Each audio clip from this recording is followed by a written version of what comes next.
So today I want to talk about Choccywoccydoodah because I was thinking about it the other day and I was thinking what happened to them. It just goes to show that no matter how successful a business appears to be, sometimes it's not as successful as it appears to be, and then it's depending on the conditions of the economy at the time, any business can fail really.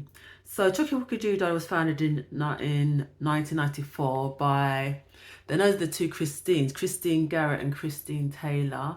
So they set up like a kind of cafe shop in Brighton, and then they later extended it into a cake business. And I think initially they were the ones that made all the cakes, but obviously as it expanded, they decided to bring on more staff and they kind of took a sort of backseat. I know one of the Christines kind of looked after the financial aspect, and the other Christine helped with the designing and consultation. So when people came in and wanted a cake, it would normally be her that you would see, and she would like sketch something up for the design team. They kind of went really global in 2011 when their show, like a documentary based show on them making the cakes, started on television on UK TV. I think it was actually UK Living, I think the channel was, which obviously UK Living doesn't exist anymore, so it shows how long ago it was.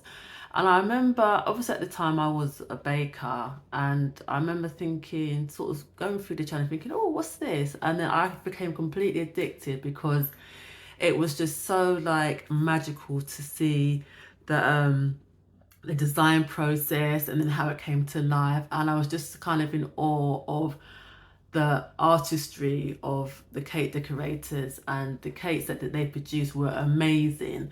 Obviously they did cakes for celebrities as well, but they did do cakes for like, sort of everyday people. I think a lot of people would choose them for like a big birthday or a wedding cake, and all their cakes were chocolate based. And it was kind of like, I remember the Christine who did the kind of consultation, I remember her saying that the chocolate she used was like a secret recipe, because the way it was used, you could kind of mold the chocolate.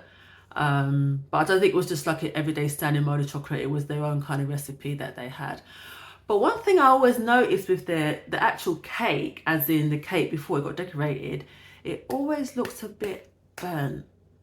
And I remember thinking, is it a case that it's about style over substance? Because I always feel, for me, no matter how good the cake looks, it has to taste really good as well.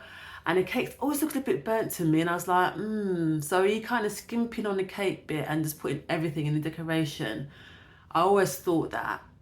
So anyway, the cakes, everything was doing well. They had a couple of seasons of Choccywoccydoodah on UK TV.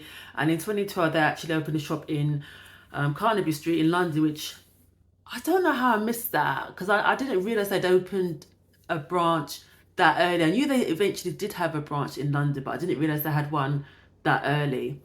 So 2012 they had a branch in Carnaby Street, and then in 2018, obviously after the massive success of their TV show, they expanded, and still in London, but they were more sort of Covent Garden, Soho way, and they had like a what do you call it, 3-story store. So as well as obviously you could, order cakes, they do consultations, they also had the like a cafe downstairs. And I never got to try it. I remember looking at it thinking, I must go there, I must go there, I must go there, I must go and visit it, because it's like finally, they're in London, even though they were in London before, but I didn't realise. And it's quite possible that this might have been the beginning of the end for them, because we know that rents and rates in London are not cheap anyway. And in central London, you can imagine how much rent they were paying for that space, and how much cake they would have had to sold. Cake, and I know they did like chocolates as well. Plus, obviously, they got the store in Brighton, which they still had. And in May 2019, they ceased trading, owing over £600,000 to creditors, landlords, staff wages. some customers lost their deposits. And it was so sad. I remember when I was reading the news, because it actually made mainstream news, and I was like, oh, they went bust.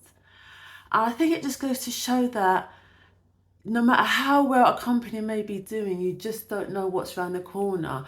I mean, there was lots of sort of people saying, oh, you know, people, they spent too much money on this, too much money on that. And, you know, they didn't have a good hand on the books, which may be the case. I don't know all the details of how, you know, it got to that point. But it's just so sad to me that that happened. But it just shows it can, you know, no matter how successful your business is, there's always a risk that, you know, depending on market conditions, that you could end up losing the business. But I suppose that's the risk you take. So that's my quick little sort of run through on Choccywoccydoodah. I think there might be some episodes on YouTube if you want to go and watch it. I mean, it might maybe seem a bit dated though, even though it wasn't that long ago, but I just loved it. I think one of the decorators was called Dave, and he was just so funny. And he was someone who would, a lot of time, like him and Christine sometimes butted heads over design and stuff, and whether he'd have enough time to do it. But he was really funny. I think he's still around, because obviously he was an artist and he's still doing his art at the moment. I think he's on either Instagram or TikTok. Is it Dave Pop Art, I believe? But yeah, so that's my take on Choccywoccydoodah. If you remember it, let me know in the comments if you remember Choccywoccydoodah, and if you remember watching the show. Until next time, Kate lovers.